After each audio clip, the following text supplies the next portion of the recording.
नमस्कार. आज आपण बनवणार आहोत पितृपक्षासाठी मिक्स भाजी. आता आपण भाज्या कशा निवडायच्या त्या बघूया.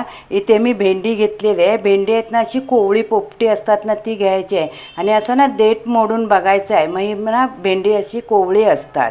आणि कारलीसुद्धा ना गडद डार्क रंगाची असतात ती घ्यायची नाही. अशी हिरवे रंगाची असतात ना ती कारली घ्यायची आहेत. ही कारली ना जास्त कडू नसतात. आणि इथे मी आता ना गवार घेतलेली आहे. ती पण अशी कोवळी गवार आहे. आणि दोडकं घेतलं आहे. दोडकं पण ना असं कोवळं आहे. डार्क हिरव्या रंगाचं असतं ना ते जून असतं आणि ते ना चरचरीत लागतं खायला.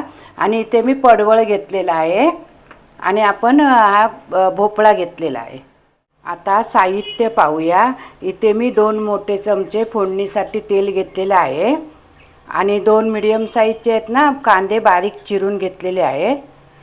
अर्धी वाटी ओलं खोबरं, चवीपुरतं मीठ, 1 चमचा हळद आणि 2 चमचे मालवणी मसाला. आणि या सर्व भाज्या आहेत ना मी स्वच्छ धुवून अशा बारीक चिरून घेतलेल्या आहेत. आता भांडं गरम झालेलं आहे. त्यात आपण हे ना 2 चमचे तेल ओतून घेऊया. आता तेल छान गरम झालेलं आहे. आता आपण त्यात ना कांदा टाकून घेऊया. कांदा पण आहे ना तेलावर छान असा परतून घ्यायचा आहे.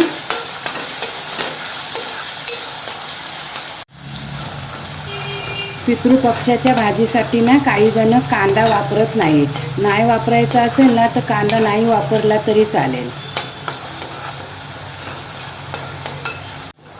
आता कांदा छान परतून झालेला आहे. आता आपण ना त्यात हळद टाकून घेऊया. मालवणी मसाला हे पण आपण तेलावरती आहे ना असं छान परतून घेऊया.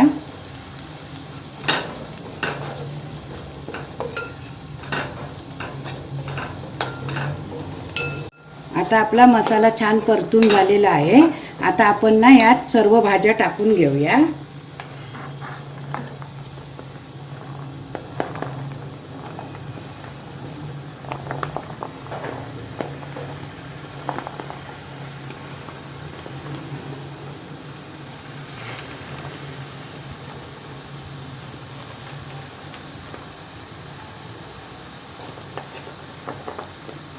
आपण या भाज्या ना अशा छान परतून घेऊया.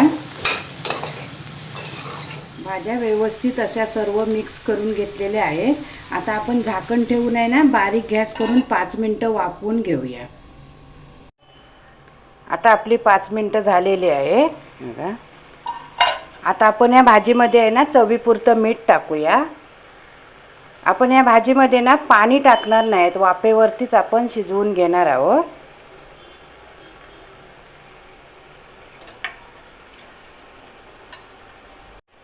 आता आपण व्यवस्थित असं ना भाज्या मिक्स करून घेऊया.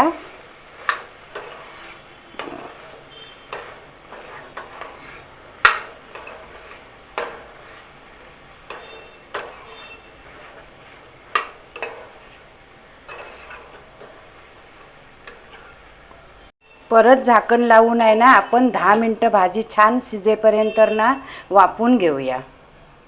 10 मिनिटं झालेली आहेत. आता आपल्या भाज्या छान वाफवून झालेल्या आहेत आणि भाज्या पूर्ण व्यवस्थित अशा शिजलेल्या आहेत. आता आपण ना त्यात ओलं खोबरं टाकून घेऊया.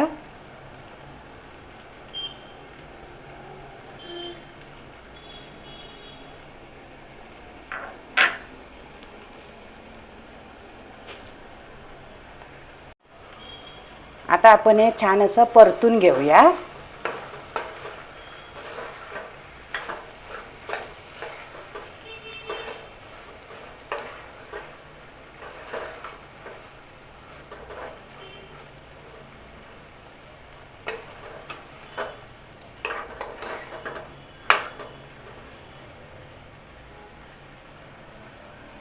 आता आपली पितृपक्षातील मिक्स भाजी तयार आहे.